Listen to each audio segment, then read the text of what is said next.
Hello বন্ধুরা, welcome to math guru. West Bengal NIS DLEd ক্যান্ডিডেটরা supreme কোর্টে একটা নতুন কেস ফাইল করেছে। এই কেসটা অ্যাকচুয়ালি যারা কৌশিক দাস কেস সাথে যুক্ত ছিল না, আর আপনাদের জানা আছে যার নোটিফিকেশান দেওয়া হয়েছে কাউন্সিলিং জন্য শুধুমাত্র যারা যারা পিটিশনার ছিল ওদের জন্য দেওয়া হয়েছে। তো অনেক এমনি ক্যান্ডিডেট ছিল যারা সেই কেসে পিটিশনার ছিল না, তারা আবার ভাবছে কি আমরা আলাদা করে কেস করব সুপ্রিম কোর্টে। আর যেরকম অ্যারাউন্ড 1200 ক্যান্ডিডেট যেরকম ওদের কাউন্সিলিংটা হচ্ছে, সেরকম ওদের যারা রিমেনিং ক্যান্ডিডেট আছে যারা 2022-এ ইন্টারভিউ দিয়েছে ওদেরও কাউন্সিলিংটা হোক, তাই জন্য এরা কেসটা করা হয়েছে। তো যারা যারা আজ অবধি পিটিশনার হয়নি, আপনারা নিজের দায়িত্বে নিয়ে আমার টেলিগ্রাম চ্যানেলে মোবাইল নাম্বারটা আছে, যারা এই কেসটা করেছে ওনার সাথে যোগাযোগ করে যদি আপনারা পিটিশনার হতে ইচ্ছুক আছেন তো আপনারা ওখানে ডাইরেক্টলি যোগাযোগ করুন। আমি একটা জিনিস আপনাদেরকে পরিষ্কারভাবে জানিয়ে দিচ্ছি, এই যারা গ্রুপ কেস করেছে তাদের সাথে আমার কোনো সম্পর্ক নেই। যখন আপনারা টাকা আর ডকুমেন্টটা শেয়ার করবেন সেটা পুরোপুরি আপনাদের রেসপন্সিবিলিটি থাকবে। আপনারা ভালো করে আগে কথা করে নিন কী কী ওখানে ডকুমেন্ট লাগবে। যখন আপনারা নিজেই স্যাটিসফাই হয়ে যাবেন তারপরে যদি আপনারা ইচ্ছুক থাকলে আপনারা এই কেসে পিটিশনার হতে পারেন। এই কেসের নেক্সট হেয়ারিং মানে হেয়ারিং ডেটটা অ্যাট প্রেজেন্ট কিছু মেনশন নেই। আজকে আমি বলছি মানে স্যাটারডে অ্যারাউন্ড আপনারা এখানে টাইমিংটা দেখছি 1:40 PM এই কেস ফাইল করা হয়েছে। তো যারা যারা পিটিশনার নেই যদি আপনারা ইচ্ছুক থাকলে এদের সাথে ডাইরেক্ট কন্ট্যাক্ট করে আপনারা পিটিশনার হতে পারেন। এনার নাম্বারটা আমার টেলিগ্রাম চ্যানেল ম্যাথ গুরু 694 যা নামে আমার ইউটিউব চ্যানেল আছে তাই নামে আমার টেলিগ্রাম চ্যানেলটাও আছে, সেখানে নাম্বারটা অলরেডি শেয়ার করা আছে। সেখানে আপনারা ফোন করে যোগাযোগ করে নিন কী কী ডকুমেন্ট দিতে হবে, কত টাকা দিতে হবে, সেসব জিনিসটা আপনারা নিজেই ওখানে জিজ্ঞেস করতে পারেন এই মোবাইল নাম্বারে কল করে। আমি আবার রিপিট করে দিচ্ছি, আমার কোনো রেসপন্সিবিলিটি নেই। আপনারা যখন টাকা দিন না হলে ডকুমেন্ট যখন আপনারা শেয়ার করবেন একটু ভালো করে জেনে শুনে আপনারা পিটিশনার হতে পারেন। কিন্তু আমি একটা জিনিস অবশ্যই বলবো, যদি 1% চান্স থাকলে কি আপনারা এই 2022 রিক্রুটমেন্টে আবার পার্টিসিপেট করতে পারবেন, সেই সুযোগটা আপনারা নিশ্চয়ই সেই অপশানটা আপনারা ইউটিলাইজ করুন। কারণ আপনারা জানিয়ে আছে ওয়েস্ট বেঙ্গলে কখন এরপরে নতুন চাকরিটা কখন আসবে সেইটা কেউ বলতে পারবে না। নিশ্চয়ই 2024 আগে একটা চাকরির সুযোগ আছে, কিন্তু সেইটা কখন আসবে সেইটা 100% শিওর কেউ নেই। তো যদি আপনারা 2022 ইন্টারভিউ দিয়েছেন তাহলে আপনারা এই অপশানগুলোটা ইউটিলাইজ করতে পারেন। এর ছাড়া একটা উত্তরাখণ্ড থেকে অলরেডি কেস করা হয়েছে, সেটা আমি অলরেডি আপনাদেরকে 2-3 বার ইনফরমেশান দিয়ে দিয়েছি। সেটা ডাইরেক্টলি কন্টেম্পট অফ কোর্ট, যেরকম আমাদের ওয়েস্ট বেঙ্গলে এনআইএস ডিএলএড ক্যান্ডিডেটদেরকে হ্যারাসমেন্ট করা হচ্ছে সেরকম উত্তরাখণ্ডে ওদেরকে অনেক নানা রকম ডকুমেন্টে ডিমান্ড করে ওদেরকে হ্যারাসমেন্ট করা হচ্ছে। প্লাস আরও 1-2টো প্রবলেম উত্তরাখণ্ডে আছে, সেইটা নিয়ে পুরোপুরি এই কেসটা করা হয়েছে। নেক্সট হিয়ারিং ডেট এই কেসে হলো 15/7/2025 মানে 15 জুলাই 2025। এইটা কম্পিউটার জেনারেটেড ডেট, কিন্তু আমরা আশা করছি এই হিয়ারিংটা একটু আমরা আগে দেখতে পাবো। যখন সামার ভ্যাকেশনটা শেষ হয়ে যাবে তারপরে আমরা এই কেসে হিয়ারিংটা দেখতে পারবো, যখন এই কেসে ফাইনাল লিস্টিংটা হবে। না হলে এই দুটোই কেস মধ্যে কোনো একটা কেস যখন ফাইনাল লিস্টিংটা হবে সেই আপডেটটাও আমি আপনাদেরকে দিয়ে দেবো।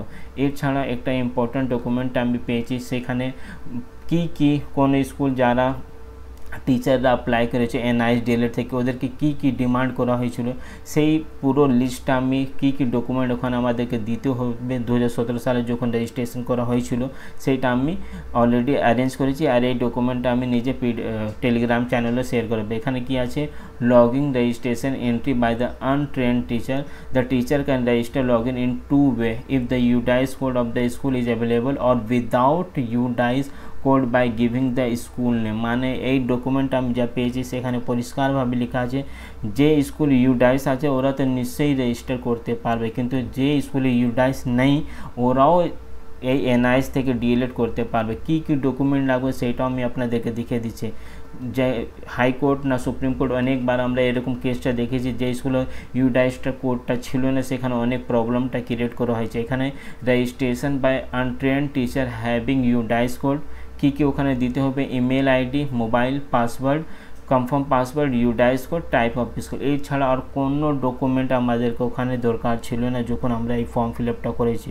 At present West Bengal primary board নানা রকম ডকুমেন্ট ডিমান্ড করে দিয়েছে।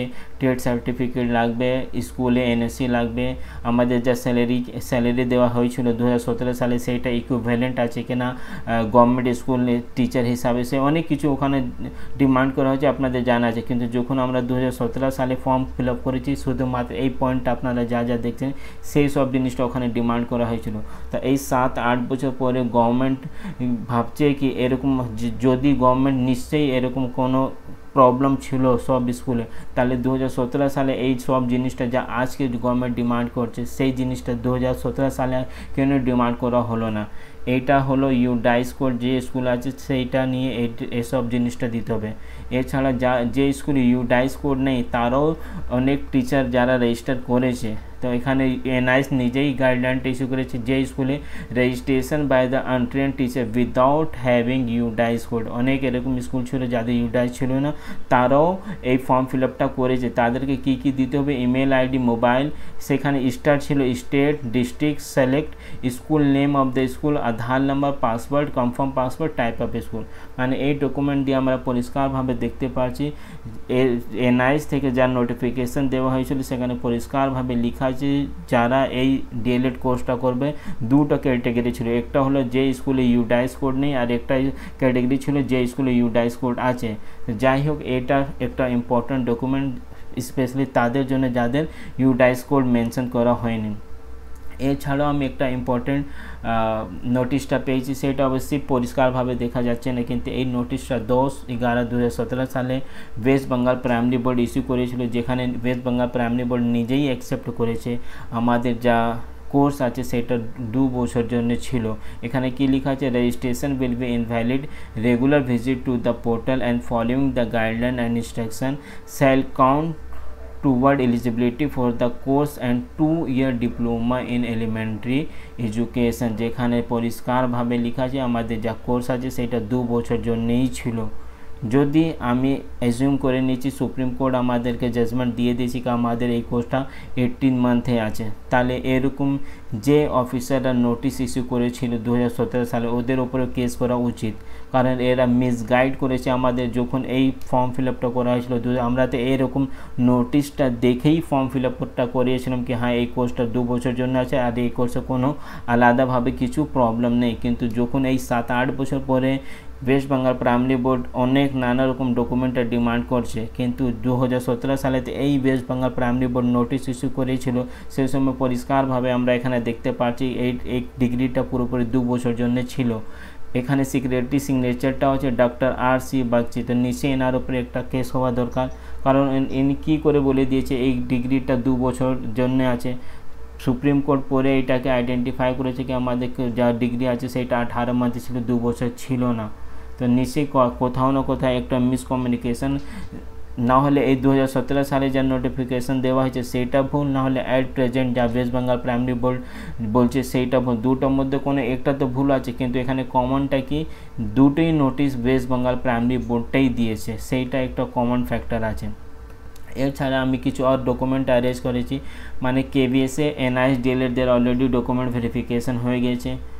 এছাড়া পাঞ্জাবে NIS DElEd candidate already document verification হয়ে গেছে। বিহারে আপনাদের জানা আছে এনআইএস ডিএলএডের ক্যান্ডিডেট অলরেডি ডকুমেন্ট ভেরিফিকেশনটা হয়ে গেছে। সেখানে কী কী ওদের ডকুমেন্ট দেওয়া হয়েছিল সেটা আপনারা দেখুন। এখানে পয়েন্টটা কি আছে, service certificate of working as primary teacher with period and name of the school, শুধুমাত্র আপনাদেরকে একটা এক্সপিরিয়েন্স সার্টিফিকেটটা দিতে হবে। আর 2 নম্বর পয়েন্টে কি আছে, an affidavit on stamp paper worth 100 duly signed by the candidate and authentication by the first class magistrate in the format given in annexure 2। তারপরে একটা আপনাদেরকে ফার্স্ট ক্লাস ম্যাজিস্ট্রেট থেকে এফিডেভিট করে ওখানে সাবমিট করতে হবে। এখানে কোনো জায়গা মেনশন নেই কি আমাদেরকে স্যালারি স্লিপটা দিতে হবে, ব্যাঙ্ক স্টেটমেন্টটা দিতে হবে, ট্রেড সার্টিফিকেটটা দিতে হবে। কেভিএস এটা একটা সেন্ট্রাল গভর্নমেন্ট আন্ডারে স্কুল, সেইখানে এরকম কোনো জিনিসটা ডিমান্ড করা যাচ্ছে না, কিন্তু আমাদের স্টেট গভর্নমেন্ট নানা রকম ডকুমেন্ট আমাদের সাথে ডিমান্ড করছে। আর এই কোর্স যখন হয়েছিল সব থেকে বড় রোলটা ছিল স্টেট গভর্নমেন্ট, কারণটা স্টেট গভর্নমেন্টই আপনাদের ডিস্ট্রিক্ট ওয়াইজ সেন্টারটা অ্যালাউড করেছে। ডিস্ট্রিক্ট ওয়াইজ কোন ডিস্ট্রিক্টে কত আনট্রেন্ড টিচার আছে সেইটা স্টেট গভর্নমেন্ট এনসিটিকে পাঠানো হয়েছিল। তারপরে স্টেট গভর্নমেন্ট কোন স্কুলে আমাদের স্টাডি সেন্টারটা হবে সেটা স্টেট গভর্নমেন্ট ডিসাইড করেছে, সব কিছুতে স্টেট গভর্নমেন্টই ডিসাইড করেছে। তারপরে আজ 7-8 বছর পরে স্টেট গভর্নমেন্ট এরকম আমাদের এগেনস্টে স্টেপটা নেবে, সেইটা আমরা কোনো দিন ভাবনা ছিল না কি এরকম স্টেট গভর্নমেন্ট আমাদের সাথে করবে। এইটা আপনারা দেখছেন, এটা পাঞ্জাবে যা NISDLদের নোটিফিকেশান দিয়ে ডকুমেন্ট কাউন্সিলিং জন্য ডাকা হয়েছিল, সেখানে 3 নম্বর পয়েন্টে শুধুমাত্র একটাই ডকুমেন্ট ওখানে ডিমান্ড করা হয়েছিল কি ওদেরকে একটা এক্সপিরিয়েন্স সার্টিফিকেটটা দিতে হবে, যে এটা প্রুভ করতে পারবে কি ওরা 10 আগস্ট 2017 আগে কোনো না কোনো প্রাইভেট স্কুলে চাকরি করতো। এছাড়া ওখানে আর কোনো ডকুমেন্ট ডিমান্ড করা হলো না। কিন্তু আমাদের ওয়েস্ট বেঙ্গল গভর্নমেন্ট কী করেছে, আমাদের পুরো ভবিষ্যতে অন্ধকারে ঠেলে দিয়েছে। কিন্তু আমি একটা জিনিস আপনাদেরকে বলে রাখছি, নিশ্চয়ই আমরা অনেক হ্যারাসমেন্ট হচ্ছে, কিন্তু যে দিন এই পুরো মামলাটা আবার সুপ্রিম কোর্টে যাবে সেই দিন আমরা আবার ওখান থেকে জিতেই ফিরবো, সেইটা আমি আপনাদেরকে জানিয়ে দিচ্ছি। টেট মামলাটা হোক, না হলে আপনাদের স্যালারি স্লিপটা হোক, না হলে আপনার EPFটা পুরোপুরি একটা ইনভ্যালিড পয়েন্ট, যা স্টেট গভর্নমেন্ট আর ওয়েস্ট বেঙ্গল প্রাইমারি বোর্ড জোর করে ওখানে নোটিশে দিয়ে দিয়েছে। শুধুমাত্র ওখানে সুপ্রিম কোর্ট যা জাজমেন্টটা দেওয়া হয়েছিল সেখানে একটা শুধু ওয়ার্ডটা দিয়েছে কি আমাদেরকে ভেরিফিকেশন করে আমাদেরকে কাউন্সিলিংটা করতে হবে। এই ভেরিফিকেশন ওয়ার্ডটা এমনি তুলে দিয়েছে ওয়েস্ট বেঙ্গল প্রাইমারি বোর্ড, মানে যা যা প্রবলেমটা উনি ক্রিয়েট করতে পারে সেই প্রবলেমটা already West Bengal primary board NISDLের জন্য ক্রিয়েট করে দিয়েছে। কেন করা হয়েছে সেটা আপনারাও বুঝতে পারছেন, আমরাও বুঝতে পারছি। এটা টোটালি একটা কি বলবো, মানে এর স্টেট গভর্নমেন্ট একটা রেসপন্সিবল আর ইলেক্টেড স্টেট গভর্নমেন্ট এইরকম কাজটা করবে সেটা আমি কোনো দিন বুঝতে পারিনি। স্পেশালি TMC গভর্নমেন্ট, যাদেরকে আমরা অত ভালোবাসি, আমরা সবসময় দিদি দিদি করে ওনাকে ভোট দিয়েছি, তার কিন্তু উনি এরকম কাজটা করে দিয়েছে কি, আর আমরা যা ভোটটা দিয়েছি আমরা অ্যাট প্রেজেন্ট আমি ভাবছি কি আমরা ওই ভোটটা যখন দিয়েছিলাম TMCকে সেটা পুরোপুরি একটা ভুল ডিসিশনটা ছিল। দিদি কি এটা দেখতে পারছে না কি কী ডকুমেন্টটা ডিমান্ড করা হয়েছে? দিদি তো সবসময় বলে কি উনি কমন মানুষের পাশে সবসময় থাকে, কিন্তু অ্যাট প্রেজেন্ট যা যা নিশ্চয়ই এখানে ওয়েস্ট বেঙ্গলে কোনো একটা ছোটো ডিসিশনটা নেওয়া, সেখানে CM মুখ্যমন্ত্রী ওখানে ওনার ইনভলভমেন্টটা নিশ্চয়ই থাকে, কিন্তু এত বড় নোটিফিকেশানটা দেওয়া হয়েছে, দিদি কি এই জিনিসটা জানে না? নাহলে আপনাদের এডুকেশন মিনিস্টার জানছো না কি কী ওখানে ডিমান্ড করা হচ্ছে, অন্য স্টেটে কী করা হচ্ছে আর আমাদের স্টেটে কী করা হচ্ছে? মানে খুব একটা ক্রিটিক্যাল পজিশনে NISDL আছে। 3-4 মাস মধ্যে নতুন নোটিফিকেশানটা চলে আসবে রিক্রুটমেন্ট জন্য, সেই সময় NISDLটা কী করবে? অলরেডি তো ইন সার্ভিস SSC টিচাররা রাস্তায় বসে আছে, আর যা কন্ডিশনটা ক্রিয়েট করা হয়ে দিয়েছে, নিশ্চয়ই যদি এই প্রবলেমটা হাই সুপ্রিম কোর্ট থেকে খুব তাড়াতাড়ি না সলভ হলে আমাদেরকে রাস্তায় নামতেই হবে, আর কোনো অপশানটা নেই। এখানে কোনো গভর্নমেন্ট বলতে পারে না কি সুপ্রিম কোর্ট এই গাইডলাইনটা দিয়েছে তাই জন্য আমরা এই ডকুমেন্টটা ডিমান্ড করছি। আমি 4 থেকে 5 বার ওই সুপ্রিম কোর্টের জাজমেন্টটা রিড করেছি, ওখানে কোথাও মেনশন নেই কি এই সব ডকুমেন্টটা ওখানে দিতে হবে। শুধুমাত্র একটাই পয়েন্ট মেনশন আছে কি যারা ইন সার্ভিস টিচার ছিল 10 আগস্ট 2017 আগে, তাদের জন্য এই ডিগ্রিটা পুরোপুরি ভ্যালিড। যাই হোক, কিছু নতুন আপডেটটা আমি আজ সন্ধ্যাবেলা আপনাদের জন্য নিয়ে আসবো। আর 2 থেকে 3 দিন মধ্যে যদি 9 তারিখ থেকে আমার যত জানা আছে 9 তারিখ থেকে প্রথম কাউন্সিলিংটা স্টার্ট আছে। যদি সেইখানে কাউন্সিলিংটা ভালো করে কমপ্লিট করা যায় তাহলে কোনো প্রবলেম নেই, কিন্তু 9 তারিখে যদি যা যা পয়েন্টটা মেনশন করা আছে সেই সব ডকুমেন্টটা ওখানে ডিমান্ড করলে তাহলে নিশ্চয়ই একটা কন্টেম্পট অফ কোর্ট কেস ফাইলটা করা যাবে সুপ্রিম কোর্টে। যখন এই কেসটা ফাইল করা যাবে সেটাও আমি আপনাদেরকে জানিয়ে দেবো। NISDL রিলেটেড কন্টিনিউ আমি ডেইলি 4 থেকে 5 আবার আমি কী ডকুমেন্ট আমাদের পক্ষে আছে সেই সব ডকুমেন্টটা আমি কালেক্ট করছি। আরও যদি আপনার কাছে কোনো ডকুমেন্টটা থাকলে আমার টেলিগ্রাম চ্যানেলে আপনারা নিশ্চয়ই শেয়ার করুন, কারণ এই কাজটা আমি নাহলে একজন করতে পারবে না। অনেক এরকম আমাদের ফেভারিট ডকুমেন্ট আছে নিশ্চয়ই যেটা নিয়ে আমরা সুপ্রিম কোর্টে যাবে, কিন্তু যত বেশি ডকুমেন্ট আমাদের পক্ষে থাকবে তত বেশি ভালো হবে।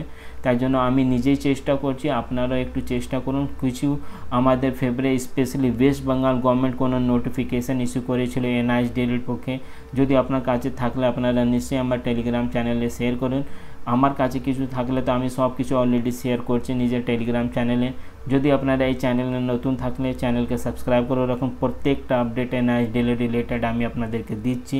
প্লাস এই ভিডিওটাকে বেশি করে শেয়ার করুন, না হলে অনেক এমনি ক্যান্ডিডেট আছে যারা অ্যাট প্রেজেন্ট পিটিশনার নেই, যদি ওদের একটা সুযোগ পাওয়া গেলে কি ওখানে প্রবলেমটা কি সেরা পিটিশনার হতে পারে। প্লাস অনেক এমনি ক্যান্ডিডেট আছে তাদের জন্য অনেক ডকুমেন্ট আছে সেটা হতে পারে, তাহলে ওরা এই ভিডিওটা দেখে হতে পারে আমাদের টেলিগ্রাম চ্যানেলে কোনো এমনি ডকুমেন্টটা শেয়ার করে দেবে যেটা অনেক ইম্পর্ট্যান্ট ডকুমেন্ট হতে পারে সুপ্রিম কোর্টে। কিছু নতুন আপডেট আসলে আমি আপনাদেরকে দিয়ে দেবো। Thank you.